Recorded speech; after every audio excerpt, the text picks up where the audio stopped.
This episode is brought to you by Indeed. When your computer breaks, you don't wait for it to magically start working again. You fix the problem. So why wait to hire the people your company desperately needs? Use Indeed's sponsored jobs to hire top talent fast. And even better, you only pay for results. There's no need to wait. Speed up your hiring with a $75 sponsored job credit at Indeed.com/podcast. Terms and conditions apply. The kid you hear playing the piano, he's not mine. On top of the 2 weekly piano lessons and finger yoga, I give my son Smarty Pants vitamins to support his brain health because while I'm supposed to say it's not a competition, of course it's a f***ing competition. Choose Smarty Pants vitamins to support your kid's brain health and help them master whatever their chopsticks may be. Shop on Amazon, smartypantsvitamins.com, or at Target today.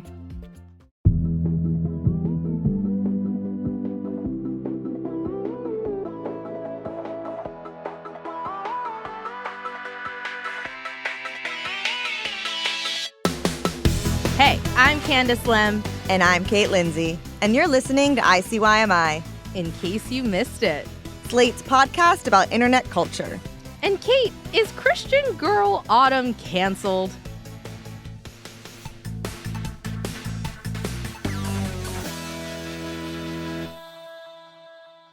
As of this morning, I am happy to announce that Christian Girl Autumn is continuing as planned. Let's all clap. Thank God. All right, you can't really clap because, Candice is coming at you from a sort of blanket fort dungeon situation right now. Yeah, I'm under a blanket because there is some construction happening around my house, and therefore I needed to move rooms. It was unexpected. Therefore, if I sound different, I am so sorry. But we're chugging along. Which is kind of nice and cozy for fall. It is. Because obviously we were talking about Caitlin Covington. Caitlin Covington, how would we describe her? Internet icon. And so you probably recognize Caitlin Covington from these quintessential images of influencers in the fall, like with burnt orange and brown, and she's tossing leaves. And those images and that style of imagery became known as Christian Girl Autumn. In the years since, she's really kind of ran with it and does these annual fall photo shoots. Mm-hmm. But a few days ago, she gets on TikTok and posts this video. Hi guys. This is my 4th time recording and just don't know how I'm gonna tell you guys that I'm not gonna be able to post fall videos this year. It's just a lot of pressure and it's just a lot of pressure to make each video better than the last, to make each fall trip better. And I just really need a break this year. And I'm really sorry. All right, Candice, when you watched that video yesterday or a few days ago, what was your thought? I mean, I took her for her word. I genuinely was like, wow, something must be going on behind the scenes. Although I will say, number one, she definitely got a blowout.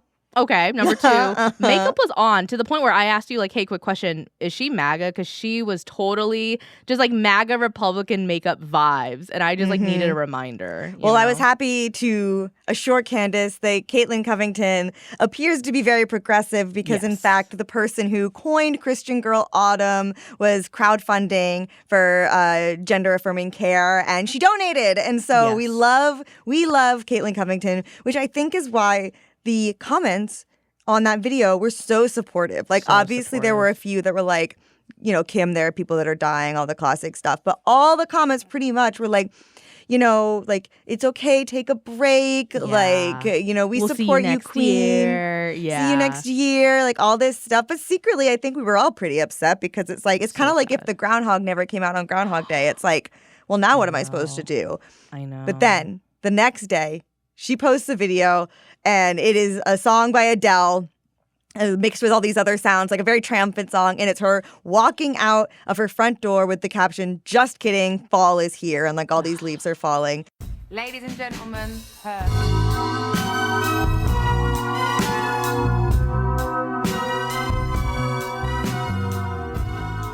So she got her ass. Okay, so here's the thing, right? Like yesterday, I was sad because, look, I like autumn. I am not even a fan of the pumpkin spice latte, but I do think Caitlin Covington was, for me, a marker of the seasons. It was very much like retrograde is ending. Like, guys, wake up, wake up. So when she allegedly decided to quit Christian Girl Autumn, I was like, wow, like, it comes for all of us. This year is so down bad for all of us. And then she does this twist. Now, my first reaction is like, I'm not mad. I think it's funny. But like, why do we think she like did this little fake out, you know? I think because now we're all talking about it. I mean, The Cut wrote about fall being canceled. People Magazine wrote about her video. It really drummed up. It's like, you don't know what you've got till it's gone. And so she faked it being gone. Because now all the comments are just like, here's a picture of Robert Downey Jr. like kind of holding his chest in relief. And then there's a painting of Paul Revere and they've written over it, fall is no longer canceled. Yeah. And like she gagged us a bit, I fear. I mean, I don't know. When I watched that video, I thought the tears were maybe a bit dramatic. And like you said, it's like, by trust. No part of me was like, she's acting. I know. And that's the thing. Do we think she's like an amazing actress now? Or is she actually more of an icon, a genius, a satirist? In fact, a satirist. You know what? Whatever this is, I already had a lot of respect for her, but now I'm like, oh, like I love. This is a new layer of her. Like she's cheeky. She's a little bit like willing to poke fun at herself. And it's pretty joyous. And now I'm so excited because fall can continue as planned. I know. I will say, here is my conspiracy theory. I kind of wonder, because Caitlin Covington's whole thing is that she really plans these out. Remember, like a few weeks, maybe even months ago, we were talking about this influencer wedding, girl named Jazz. She has a spreadsheet of all the TikToks she wants to film. Caitlin Covington is that times 10, okay? She is looking at foliage reports months ahead. She's planning trips. She's got the Farmer's Almanac and she has her finger on the page. Right. So a part of me wonders, what if this week she was going to make her like regular debut of like, ha ha ha, fall is coming. And then Taylor Swift announces Life of a Showgirl, unto which the common theme color is orange. And where do we see orange? In the leaves. And what if Caitlin was like, I have to beat the SEO of Taylor just once. Just once. You know what? I would agree with you, except if there's one person I feel might have the power of Taylor Swift, it is Caitlin Covington, because guess what? She drops this video of like fall is back. It's cold in New York City for the first time since the summer. It is chilly out. It is windy. She has summoned fall. Oh, okay. So actually, forget us calling her an icon. She's a witch. She is a witch. Yeah. But the good, spooky, sweet Halloween kind, because that is her home. Yeah. Well, speaking of things being a little spooky, a little uncanny, a little magical, we're back with another episode about AI, but specifically, we're talking about like ChatGPT. When we come back, how we're making our writing worse to prove that we're not AI.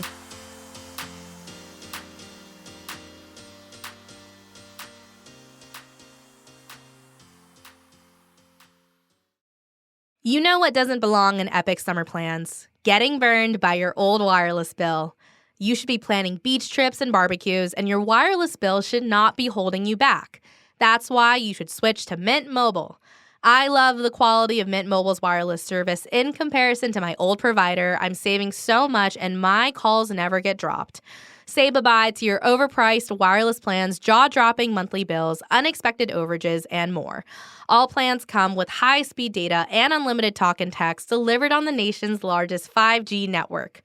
This year, skip breaking a sweat and breaking the bank. Get this new customer offer and your 3-month unlimited wireless plan for just $15 a month at mintmobile.com/ICYMI. That's mintmobile.com/ICYMI. Upfront payment of $45 required, equivalent to $15 per month. Limited time new customer offer for first 3 months only. Speeds may slow above 35 gigabytes on unlimited plan. Taxes and fees extra. See Mint Mobile for details. Everyone can use a little help to shape the direction of their lives, from fitness routines to mental resilience or navigating personal goals to tackling burnout. That's what the Life Kit podcast from NPR is here to do. If you're looking to move with more intention or just need thoughtful guidance on living better, Life Kit delivers strategies to help you make meaningful, sustainable change. Life Kit offers real stories, relevant insights, and clear takeaways to help you meet those large and small decision-making moments with confidence and clarity. Trusted voices and expert advice can help take you to the next step, however big or small. Listen to Life Kit to hear thoughtful conversations that unpack the emotional and practical side of personal wellness, along with actionable guidance you can actually use, no fluff, no judgment. Get help tackling common issues like relationships, finances, parenting, and your career. Then walk away with a game plan you can implement right away. Life Kit isn't just another podcast about self-improvement. It's about understanding how to live a little better starting now. Listen now to the Life Kit podcast from NPR. Hi, listeners. Hope you're enjoying today's show. If you haven't already, now is the perfect time to become a Slate Plus member. If you already support our work here at Slate, you know that you get access to all kinds of perks like ad-free episodes and full access to Slate's website.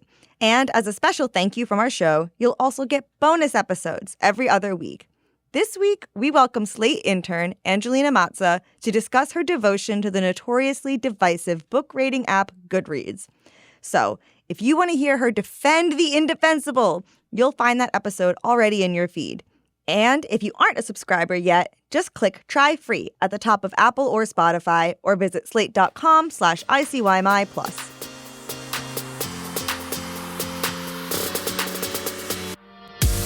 And we're back. And Candice, I'm curious, when you're, scrolling the internet, reading tweets, reading articles, is there anything that you use or that you think of to try and figure out if something is AI? Like, is there a sign that you see and you're like, oh, I think a robot wrote this? Yeah.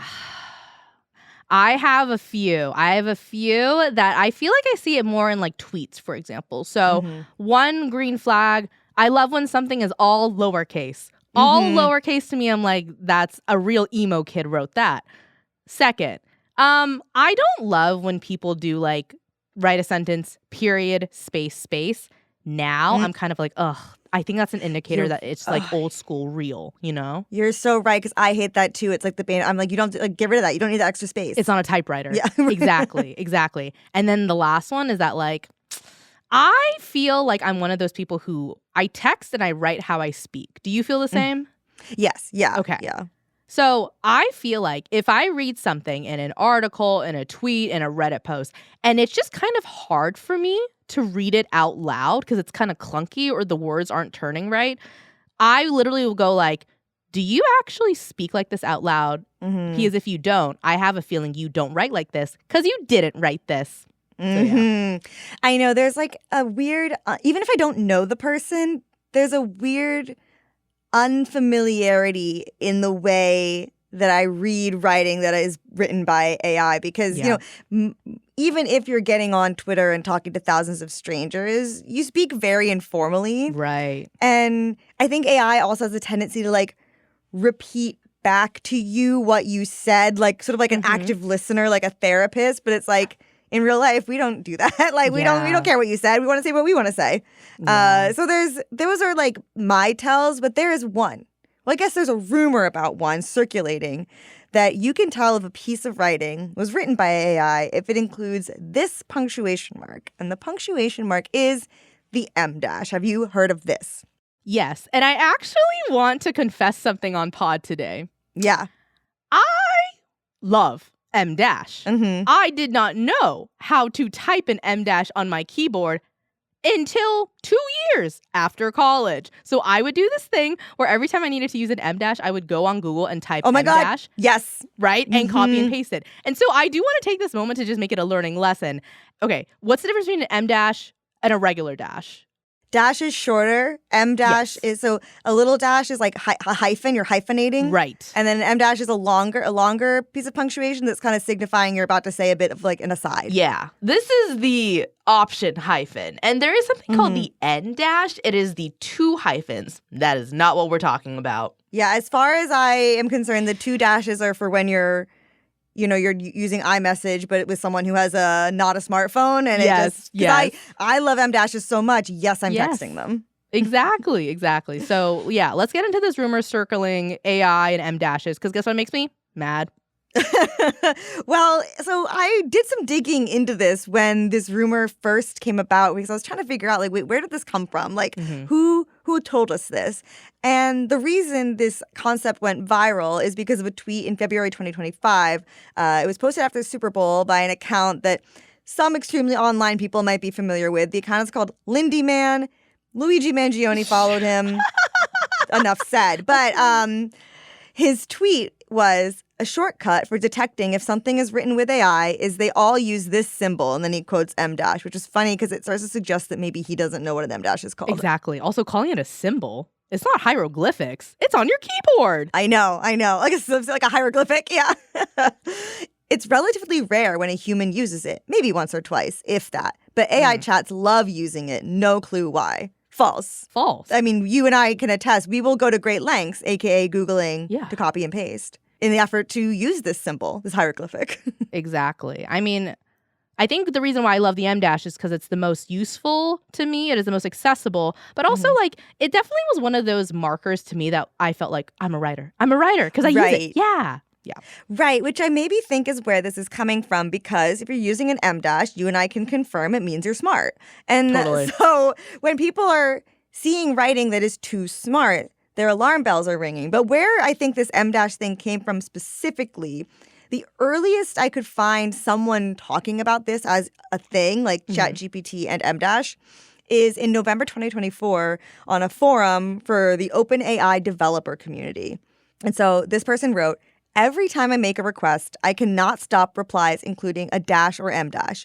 I have added it to memory, settings, etc. I will even remind ChatGPT not to use it, and it will agree and then do it immediately again. Is there any way to prevent this from happening? And so I feel like this post about how this person was unable to get ChatGPT to stop using the M dash got translated, whispered down the lane through a bunch of people, and now it's M dash equals AI, which I don't necessarily think is the case. In fact, I know it's not, because again, I would hazard a guess that every single piece of writing I've ever published has at least one M dash in it. I'm addicted. I love the M dash.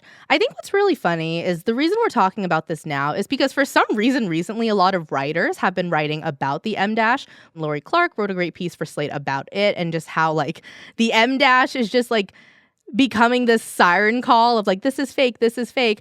Brian Phillips over at The Ringer also wrote a piece about the M dash this week about why we should not consider M dash as a clear sign something was AI written. And I like this point he makes. He wrote that it's not accurate to say that the use of M dashes is a sign that the text is AI generated.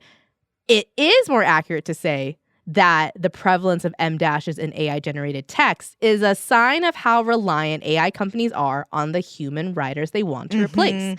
And I think this comes to my forefront as, wow, like all of the red flags in my life when it comes to ChatGPT are now green flags. So for example, if I see someone with a typo in an email, which is something that Lori dealt with, at first you think like, oh, typo, they're not a good fact checker, they're not decent, da-da-da-da. Now I'm like, hold on a second, is it actually a green flag? Because a robot wouldn't put a typo, but John would. Therefore, should I give John credit for even being able to write a typo?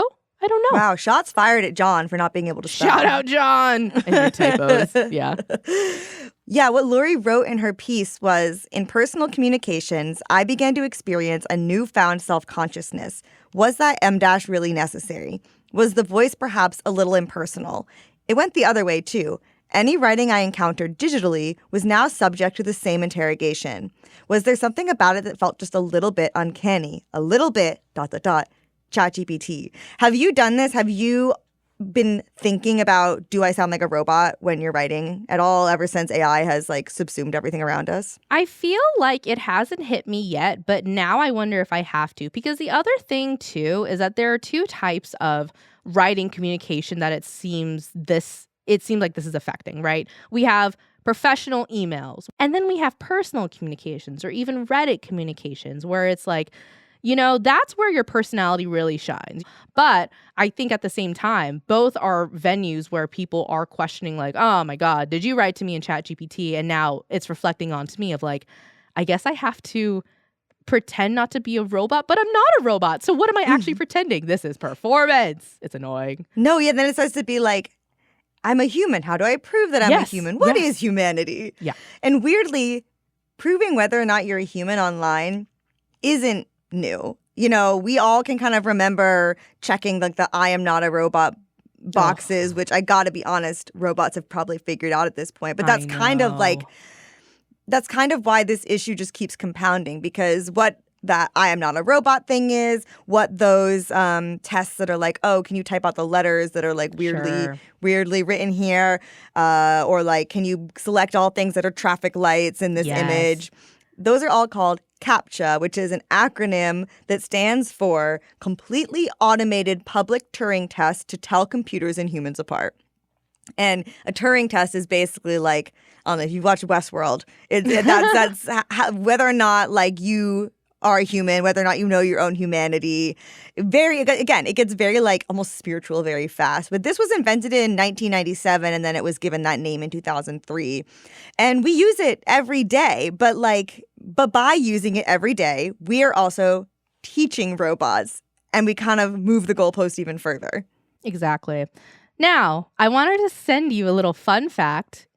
Did you know that the co-inventor of CAPTCHA and its later edition reCAPTCHA is this guy named Luis von Ahn? He invented Duolingo.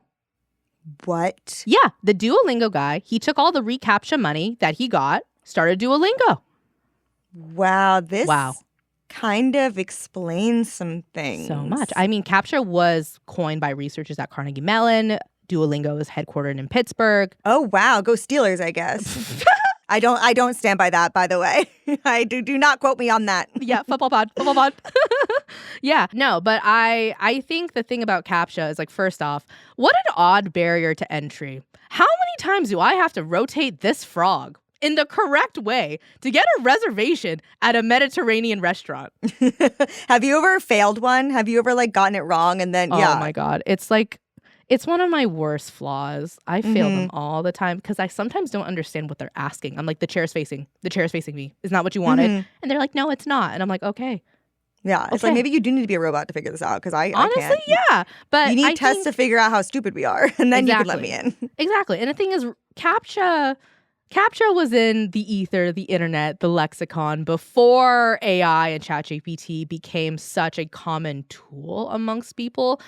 But AI does change things, right? Like by 2014, Google found that an AI could solve like the most complicated CAPTCHAs that I guess I can't with like 99% accuracy. And humans, only 33% of them could figure it out. I'm one of them. No, I'm actually not. I'm the opposite. The robots overtook us over 10 years ago. Exactly. And the thing is, like OpenAI itself, right? The people who are making ChatGPT, sometimes I wonder, like, are they actually trying to help us, the humans, right? Because they release things like classifier tools for detecting if a piece of text was written by AI. And to me, I immediately went, wow. So all those years I spent in college putting my essays through Turnitin.com. Do you remember that? Yes. I was watching the blanket slowly subsume you. Yeah. And Turnitin is this plagiarism checker. It's not necessarily for detecting AI, but it's really detecting if your work has ever appeared anywhere else. And the thing is, I'm hearing that there are college students now who are using AI versions of Turnitin, being like, I have to submit. I mean, I literally talked to someone yesterday who one of his friends in college was disciplined because she had an M- in her essay, and her professor ran it through a million things, still accused her of using AI because of an M-, which is wild. Wow, that's great. But it's interesting because it's like, when we were in college, we had plagiarism as like the tool we would turn to cheat and like, you know, rely on a different resource to do our work for us. And now it's just AI is basically doing the plagiarism for us because it is trained off of other people's work. Yeah. But I think the thing that, you know, I will check a box that says I'm not a robot because I'm not. So I'm not scared of that. Right. But there is a part of me that resents that it's the robot asking me to do that. Like, yeah, you know, it's like, what do you mean? Why is like Google asking me if I'm a robot? It's a robot. If we're going to compare which one of us is closer to a robot, it's like I shouldn't be the one. The onus shouldn't be on me, because the thing I'm thinking about also in more recent months is one of my friends, listen, she likes to use Instagram to share memes. And as we all. She was going through a phase where she was sharing a lot of them. Did we check in on her about that? Yes. But she was sharing a lot of them. At least we didn't do what Instagram did, which was put a pop-up on her screen that says, we are, detecting inauthentic activity from you. And so we're putting a stop on your ability to share posts to confirm you're not a robot. And it's like, that's where it felt like it crossed the line for me, because it's like, I'm doing behavior that you enabled and encouraged. And then you were the guys who invented the robot. Like, they have all these chatbots now. And now you're punishing me because I'm being too enthusiastic about your product. Yeah. It's like a wellness check from someone who actually doesn't care if you're well. That's one thing. But second, it's like, you're right. The memes your friend was posting, I hope they were harmless. They were harmless. Yeah, so yeah. But at least they were authentic. Like otters and stuff. Exactly. And so that is annoying when the robot, it's the Spider-Man meme.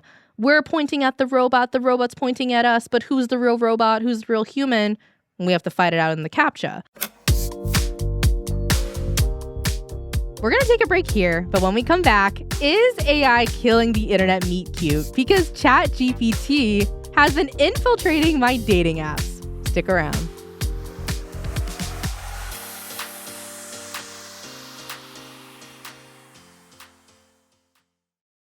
Every few months, I find myself needing some kind of new wardrobe staple, but I don't have time to wade through countless websites and reviews. Quince nails it with luxe essentials that feel effortless and look polished, perfect for layering and mixing. I got a pair of Quince's ultra-soft high-rise leggings in the color Heather Aloe, and I have pretty much worn them for every kind of class you can think of. Yoga, bar, Pilates, you name it. They're super soft and super flexible and affordable enough to add multiple pairs to my wardrobe. They're also easy to throw on while still feeling stylish at the gym, which is obviously the most important part. I've used Quince for everything from a new purse to take on nights out to the bridesmaid's dress that I'm wearing at my sister's wedding. But Quince has even more. Think chic cashmere and cotton sweaters, washable silk tops, and classic denim pants. Timeless styles you'll keep coming back to. The best part? Everything with Quince is half the cost of similar brands. By working directly with top artisans and cutting out the middlemen, Quince gives you luxury without the markup. And Quince only works with factories that use safe, ethical, and responsible manufacturing practices and premium fabrics and finishes. Elevate your fall wardrobe essentials with Quince. Go to quince.com/online for free shipping on your order and 365-day returns. That's QUINCE.com/online to get free shipping and 365-day returns. Quince.com/online. Una silla de masajes puede parecer extravagante. 8 configuraciones diferentes, intensidad ajustable, además es calefaccionado. Y se siente tan bien. Sí, una silla de masajes puede parecer extravagante. Y 2, bueno, aún más. Pero cuando esas sillas de masajes vienen con un auto, se vuelven bastante prácticas. El nuevo Volkswagen Tiguan 2025 con funciones premium como los asientos delanteros con masaje disponibles. Solo parece extravagante.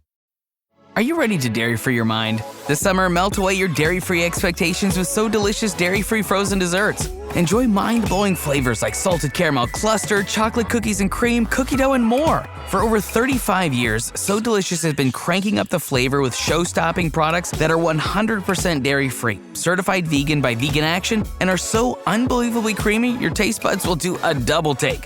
Dairy-free your mind. Visit SoDeliciousDairyFree.com.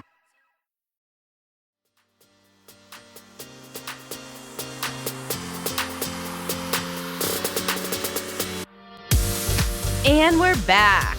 Now, I want to keep talking about AI paranoia. I think that's probably a good way to describe what we are talking about.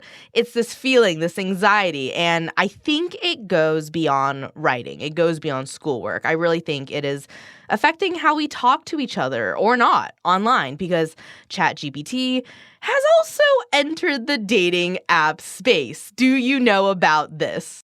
You've mentioned this, and yeah. Now, especially where we're at now with AI, I'm kind of like, oh, of course. I remember a time where I was like, no, AI and dating apps, like, That's too dystopian. And now it's like, no, people can't even write their own grocery lists without AI anymore. Of course, they're going to outsource like their opening lines to ChatGPT. Yeah. The thing that I feel like is terrifying me is that more and more I am seeing too many posts on subreddits for like Hinge and Tinder and Ask Women and dating. And they will ask, is this person using ChatGPT to talk to me? They will screenshot the entire conversation or they'll be like, this person I like kind of thought I was going to go out with. They admitted that up to this point, they have been using ChatGPT in all of their responses to me, and it is a huge letdown, if not a moral quandary, because, like, it makes sense. Number one, you have to really sit there and ask, like, hold on.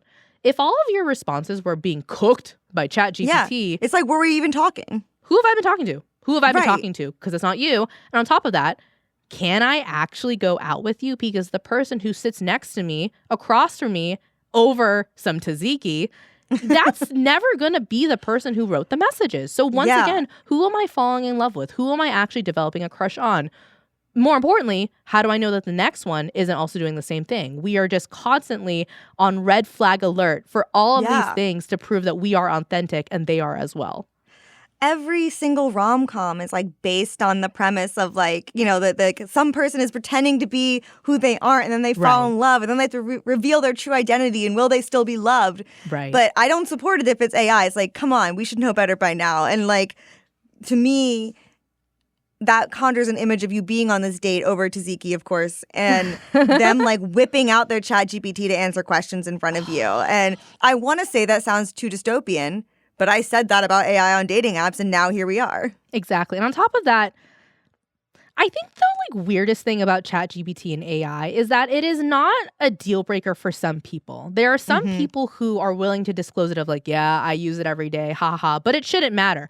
I swear to God. I think some people use that tone when they talk about their voting preferences, where they're like, hey, I voted a little bit for Trump, but that's fine, right? And it's like, I voted a little bit for Trump. A little bit for Trump, a little accidentally. It's like, no. I like slightly filled in the bubble, but only halfway. Yeah, exactly. Like, this is my CAPTCHA. And it's like, no. Like, what is a deal breaker for you might not be a deal breaker for me, but what if it means everything to me? What if you being like a devoted AI ChatGPT user is actually the thing that will definitely end our marriage, LOL. But it is dystopian, and it is also unromantic.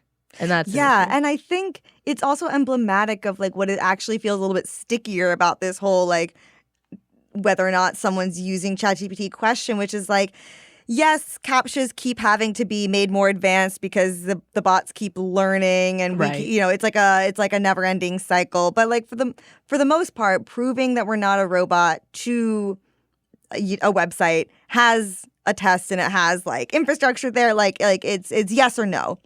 Exactly. With people talking to each other online, there isn't that kind of test. And so it's less about convincing computers we're not robots, but each other. Because I don't know if you've seen this, bot allegations are at an all-time high. And it's used as a way, like, let's say you go into the comments of someone, like a celebrity who, like, you think no one should like.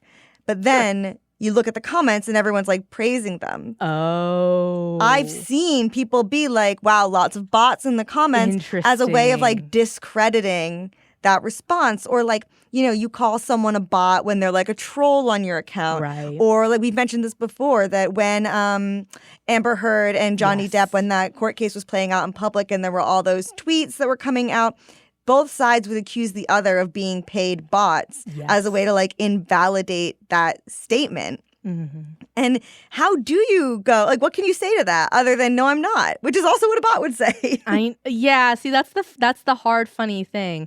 I mean, it's also like, do you think the insult is funny though when people are like in like underneath a tweet being like, bot, you're a bot? It's funny. I think sometimes it's funny. It is, but it's kind of like someone being like, I know you are, but what am I? Like, it's like, there's nowhere to go with that. What can you do with that? But I will say there is something that has emerged out of this that I do like. And I do realize that as a white person, me saying the sentence, Candice, can I tell you about a new slur? Oh! doesn't bode well. Yeah. But in this case, the community came together and said, we need to think of a slur to use about AI chatbots. Like we need to we need to come out like what is the derogatory thing we're going to call them, because I don't want to give them the respect of being like, oh, the bot, the ChatGPT, Right. The word that they have come up with is clanker. Oh, that's funny. Interesting. But let's say, Candice, maybe clanker isn't resonating with you. Yeah. The community is really putting their heads together. They're coming up with lots of options. So some other possible derogatory terms for AI bots are bot licker, Ooh. rust bucket, Ooh. gear grinder. Okay. With that in mind, the options are still pretty endless. Like we could really put our heads together on this. We can put our authentic heads on this while someone out there is absolutely putting this into ChatGPT. But we're talking about AI accusations and how they're kind of, trump cards for conversations. But why do you think it is an insult to be accused of being a bot or of using AI? I mean, it is definitely about this layer of distrust. Not only for each other, but before the technology itself. I mean, we're already so isolated in real life thanks to the internet. I do think this is one of those conflicts that does isolate us further. I think my big picture issue with this is the act of discernment. Like, my issue is that the machine is learning from us. We're learning, trying to beat the machine. And it is this constant moving line where we're trying to beat each other with updates and like more rules, more M dashes. I kid you not. I really think the next M dash conversation, Oxford comma. Uh-oh. Oh my God. Yeah, I do not want that taken from me. No, we need that. I love Oxford comma. Eat, Shoots, and Leaves, famous example of the necessity of the Oxford comma. There you go. But the thing is, like, it is little things like that that may be used against us to call us inauthentic. And I think the issue is that at some point, I think more and more people will just grow tired, maybe even embarrassed, but more importantly, just exhausted by having to constantly ask every single moment of the day, is this ChatGPT? Am I ChatGPT? Does this sound like AI? And at some point, we'll just fall into it. Be like, you know what? Fine. If you think I sound like ChatGPT, I'll use it just to fall into it. And I think that's the exhaustion of constantly having to decipher not only inauthenticity around us, but our own presentation of it. Well, yeah, I think there's a feeling, first off, don't worry, I will never, no matter how exhausted I get, I will never succumb to the clankers. Me too. But I think there's still many of us who feel we can discern. And I think what's hard is that as AI improves, we're coming up against things that actually are more sophisticated, and they don't set off our alarm bells. The big one being, Candice, did you see that video on TikTok of bunnies on a trampoline? Oh my God. Yes, I did. So I will put it on our Instagram, ICYMI_pod, plug. But it is a video of what is alleged to be someone's like night vision camera sort of outside their house, capturing some bunnies on a trampoline, and they realize they can jump on the trampoline and they start hopping around, and it's very cute. Candice, when you saw this, did any of your alarm bells go off? Look, I also thought it was cute. I also derived joy from it. However, I'm not gonna lie, I was a little suspicious because as someone who has put a rabbit on a trampoline before. And this is why lived experiences are so important and why touching grass is necessary. There you go. How did this come about? Well, as a kid, look, not to brag, I had a trampoline. I know. I'm sorry. I thought you were going to say I had a rabbit, but you prioritized but I the did trampoline. Too. But I had a trampoline, a rabbit, and a dream. I was actually taking care of my friend's rabbit one afternoon. And obviously, what am I going to do? Put rabbit on trampoline. Yeah. And the rabbit did not hop. The rabbit did not move. The rabbit was scared of its surface. And that's why I was kind of like, hold on, I'm looking at this video. 8 rabbits? You got 8 rabbits to hop in such an angle that I've actually never seen rabbits hop in real life before. Interesting. You said, I know for a fact, rabbits do not behave like this on trampolines. They do not. And like, wouldn't you rather than succumbing to a world of AI slop videos of rabbits jumping on trampolines, wouldn't you rather live in a world in which you are the one placing a rabbit on a trampoline, even if it doesn't hop. Yeah. Like tangible experiences, rabbit fur. All that is still so much better than, I don't know, a 6-second video that isn't even real. Exactly, because that is the shoe dropping. This is fake. This was AI. And here's the thing. The creator of that video did not want to confirm nor deny if the video was fake. However, there were researchers who looked at it and were like, first off, there's one rabbit that has 2 heads than one. Some rabbits completely disappear. This has so many signs of like an AI generated video. And yet, I'm not going to lie, I was kind of willing to let it go because it was cute. The thing is, I'm on the team of there were a lot of people on TikTok making videos about it, being like, oh my God, like it finally happened to me. I finally fell for one. Yeah. And they were like taking videos of themselves touching grass. But I think the craziest part, like you're saying, like the researchers spotted a rabbit disappearing or having multiple heads. I missed all of that. And so to me, the scariest takeaway from this is not that AI is getting super smart, but that we might actually be much stupider than we think.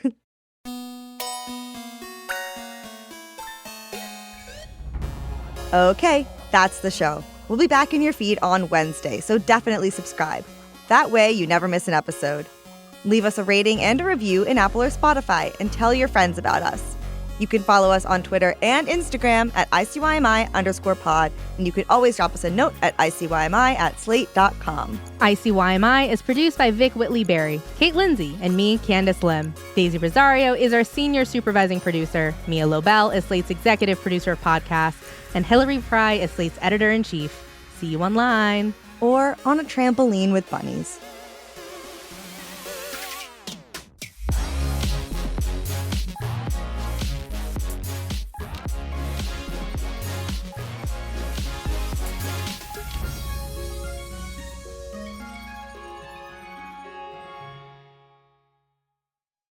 Mom and Dad, the school supplies you buy me this year will mostly end up in my mouth. Maybe shop low prices for school at Amazon, so I don't eat up all your money. Just something to chew on. Amazon. Spend less, smile more.